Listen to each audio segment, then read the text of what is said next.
one of the best business books that I've ever read to date, that I read cover to cover on the airplane to Tahoe, was The Millionaire Real Estate Agent by Gary Keller and Jay Papasan. The book is literally an operations manual on how Keller operates his business because, like I said before, what is he? An entrepreneur that happens to hang his hat on real estate, right? So today, he is the god of repeatable systems, operations, plug-and-play solutions, and tried and true methods to scaling a successful and profitable company.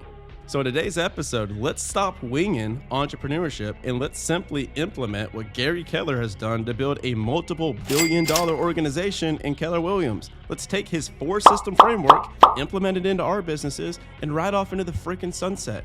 I'll buy the pina coladas. Let's go, baby. I'll kick off the 4 systems with a quote that is amazing, and that is, "It is not that we have too little time to do all the things we need to do. It is that we feel the need to do too many things in the time that we have." Gary freaking Keller. 4 systems, 4 models, every business. Let's get to it. The first model to begin your business with is your economic model. Your economic model is the formula that shows you how your investments and performances in your key areas of the business work together to produce net income. This is not complicated. You need to break this down into the simplest top line KPIs that you need to focus on each and every week/day to make sure that you are moving in the right direction. It's a very clear connection between your desired net income and the basic activities that will result in said net income.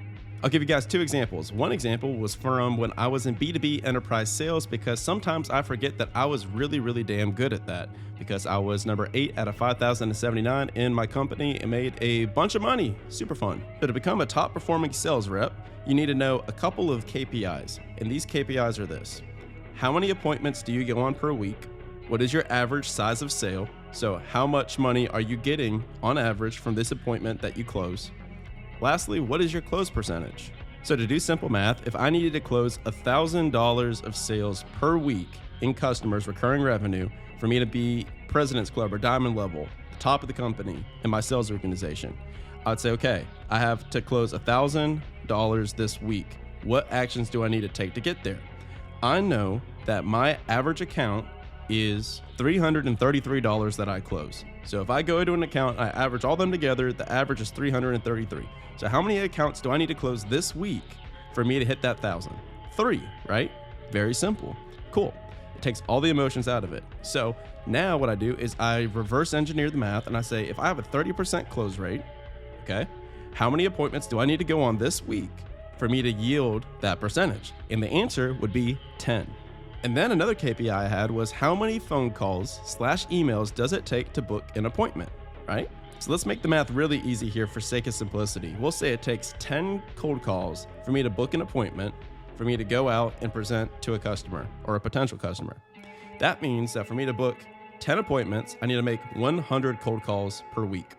So for me to make $250,000 and be the top of my position, the only thing that I needed to focus on was making 100 cold calls per week. That's 20 cold calls per day. Where am I pulling these numbers out? From what I did. That's exactly what I focused on. I said, I'm going to make 20 cold calls per day and I'm going to make it to the top of this freaking company. You want to see me do it again, guys? Here, let's do it again. I'll show you how I'm doing it for the Action Academy community that we just talked about. I want to make $1 million of personal income this year. I want to spend 30% of that on hiring a team. I want to spend 30% of that on advertising for this podcast, and I want to live off the rest. I should have told y'all how much Action Academy community is. It's $2,500 a year. That's how much it is. It is affordable. All right. We split it up into freaking payments. This is the most affordable solution in the marketplace for this type of product or service. So $2,500 a year. I'm going to double that in about a month. It's going to go up to $5,000 a year. But for right now, it's $2,500 a year. So we'll use this for the math, right? So the product itself, the community itself is so good that it essentially sells itself. What does this mean? It means that whenever somebody calls me, there's an 87% likelihood that they are going to join the community from talking on the phone for 15 minutes. Okay. So we keep working on the product. We keep working on the community to make it so effing good that everybody wants to join. And it's an absolute no-brainer value, right? But for the sake of our economic formula, we're going to say 50%. We'll give it some buffer. We'll say 50% of the people that call in about Action Academy community join the community, okay? So 1 million divided by 12, do it right here for you. 1 million divided by 12 is $83,333, okay? Per month. So we divide that by 2,500, and then that goes out to 33. So if 33 people join the Action Academy community per month, that will yield $1 million in 2023. So now we take that percentage, the 50%. So we literally just double 33 times 2 to 66. So that means that I need to do 66 calls per month with qualified people that are interested in joining the Action Academy community for me to make $1 million. Now, how long do these calls last? 15 minutes, right? So 66 times 15 is 1,000. 1,000 divided by 60 is 16. So that, my friends, ladies and gentlemen, is how I would make $1 million in 2023 by technically working on the phone, talking to people for 16 hours a month, okay? That's the economic model. Now, obviously, you need to account for marketing, content, working on the actual community itself. You get the picture, but that is my economic model, and I know it like the back of my hand. That is how much I need. That's how many people I need to talk to for me to achieve my goals, okay? So everything revolves around that. That's the only thing I focus on. So that should pretty much cement your economic model right there. Number 2, which transitions perfectly, the second model you need is your lead generation model. How are you getting business in your door? How are you converting business in your door? And how are you following up with business that's coming in your door? All right? So lead flow, conversion, and follow-up. You need a process for each. What sources are your leads coming from? Are they coming from webinars, Facebook ads, content, outbound, which means sending messages, doing cold calls, having a sales team? Are they coming from affiliates? You need to track all this stuff. And here's a cheat code that I was talking to a person that exited their company. They said that when they sold, a private equity firm came in and they asked them this question. They did a customer survey. They identified their top 20% customers, which are their dream customers. And then they went and they asked those 20% of customers, they said, hey, how did you find out about the service, right? And then they identified the main lead channels that the top 20% of their customers came from. And then they removed all their other lead spending, all their other marketing spend for all the other customers. And they basically put all that marketing spend into the lead source and the lead channels that generated the top 20% customer. Does that make sense? That is a freaking cheat code. And I pay attention to all of that in my business. Keller model number 3, the budget model. And I kind of implement this as the profit first model, which is where you take gross revenue and you put it into different buckets. But how Keller talks about it is leading with revenue. So all of his expenses, they can only do them at scale with the amount of revenue that's coming in the door. So if you want to hire more salespeople, if you want to do more marketing, you need to lead with the revenue instead of taking on venture capital, because most of the people that are listening to the show are not going to take on VC funding. You're going to bootstrap your company and your business up, right? So an example of a budget model would be breaking everything down pretty simply, just like a P&L, expenses, salaries, lead generation, occupancy, technology, phones, supplies, education, equipment, insurance, phone bill.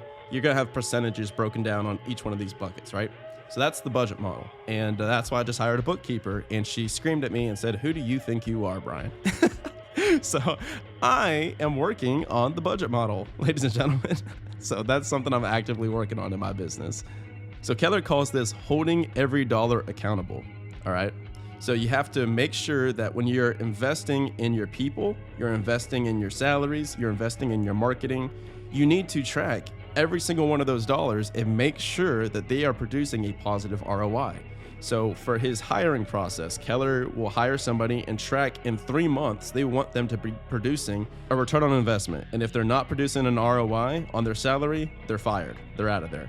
So the same thing is with the marketing channels. They'll put 3, 6 months, 12 months into a marketing channel. They'll track it. They'll see the ROI. If the ROI is not there, they scrap it. They move on to something else. It's holding every single dollar accountable and tracking every single dollar through the process, because you want to be very careful about where your ad spend's going. Gary calls this red light, green light budgeting. So if it's green light, that means that it's profitable, it's working, that's producing a really positive ROI. Keep spending, keep pouring money, keep going until it doesn't work.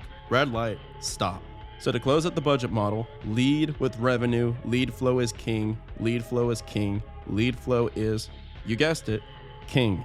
Economic model is where the money comes from, where it goes, and what's left. The lead gen model is winning the positioning battle for customer mindshare.